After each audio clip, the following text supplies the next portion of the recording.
Sunday church versus sports question.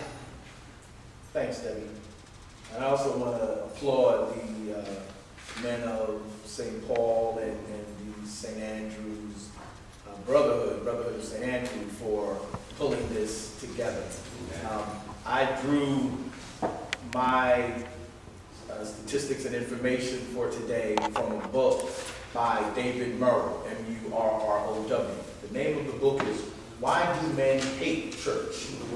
So it's not even why men don't come, it's why do they hate church? So that's strong and I'm sure meant to be provocative. But the question of Sunday sports versus Sunday worship is really the world and the church. What do men find in the world that satisfies the needs that they have, that we think they should be getting in church? The things that Lil read today would really lay out beautifully why we should all go to church, and certainly why men go to church. One of the things that David Murrow points out is the whole idea of coming to church and finding relationships and emotions with Father Donaldson talked about earlier. Men, we're talking about men, so you have to look at men versus women, right? So the bigger question is, why don't men come to church? Because it could be Saturday, it could be Wednesday, it could be Thursday. There's a game on every day. We can always find it. We got seasons. Men have made sure that this season does not, get in the way of that season, as long as they overlap, so they never lose our attention. There's always a sport to be played. And there's also TiVo. And there's also TiVo, so you don't have to miss any games. So it's really, why do men find other things in the world to do because they don't come to church? And I looked up some things, and there were some reasons just taken in a poll. And part of it has to do with the leadership in church. And do men see themselves being leaders? And what do men do? Men create, men build, men are active. These are the things you're taught. And in all your socialization as a man, you're taught all these things. When you go to church, they expect you to be passive. They expect you to be docile. They expect you to sit still. So you go to some denominations, they do let you get up and clap and sing and all those things. But then when you look at who are the men in church, they don't necessarily reflect your vision, your version of manhood, your vision of manhood. So to answer the question, there's what makes a man, your manliness, your manhood, versus what the church offers to feed and build that manhood. So watching sports and engaging with my buddies and all those things are the things I think are making me a man. What is in church that is feeding my manhood? That's the question.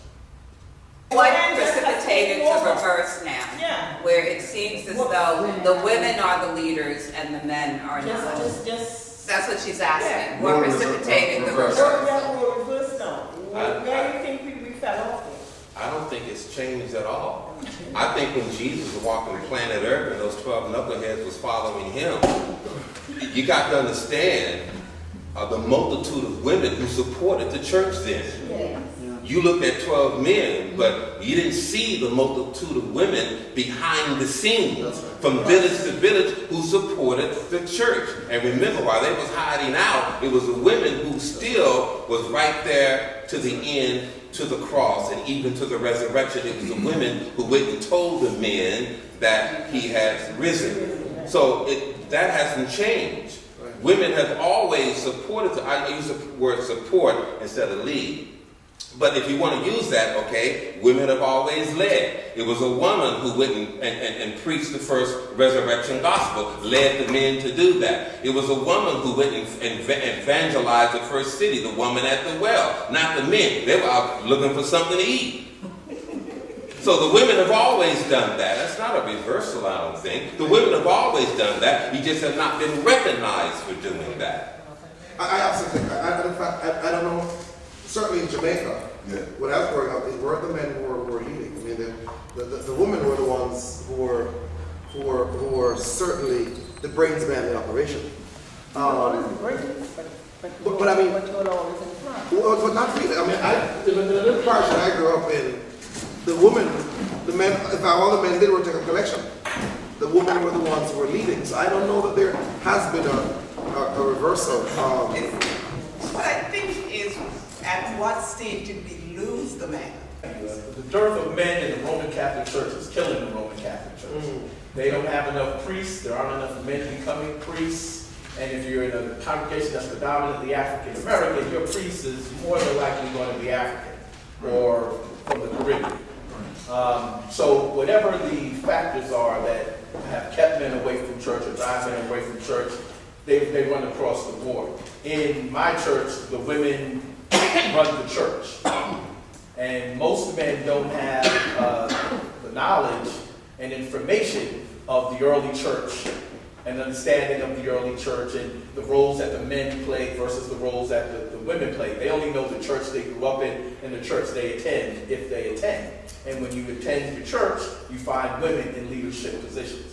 I'm a former teacher. I taught for 9 years in the Department of Education, Board of Ed at the time. And one of the things I learned in moving from a co-ed school to a single gender environment when I taught at the Boys Choir of Harlem is that when you have guys doing things, they will do it wholeheartedly. They love doing things by themselves. When you add women into the mix, it changes the dynamics.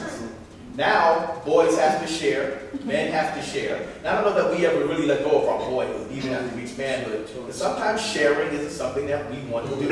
We want to do the things that men do. We don't want girls on our football team. We don't want girls on our baseball team. But somebody said, hey, you gotta have them. And what happens to the boys? The boys start to drift away. It's not an uncommon phenomenon. Men don't like to be outdone by women. And when you level the playing field, where it's just all intelligence, now there's a chance to be outdone. Men have egos. Our male ego says, I don't know if I want to take that risk. We don't like rejection. You referred to David Murrow. He does reference in his book about the feminization of the church. And if those of you who go back to the 60s, if you were alive, we all remember we went to church as a family. And then as Lee baby boomers were growing up, we graduated from church. So once that connection of going together as a family ended, we stopped going, and then we got married. I'm speaking for myself, because this doesn't fit with anyone else, of course, right? No, it doesn't fit with me. Right. But you know, interesting enough, it's a lot of cultural things. And African Americans, which I applaud, that doesn't exist as much as it does in other ethnic groups, you know, about the breakdown. But the hierarchical approach to church has been the priests and the men, and they're always doing things. And of course, having been in many, many events, and you go look up the panel there, and they're all men, and you know the women are all wherever else. And then you have the part that's we were talking about, the feminization of the church, and that is everything's inclusive. Everybody's a winner at a sports event. I don't know. Paul didn't talk about in his one of his epistles. He talked in his letters. There has to be a winner and there has to be a loser.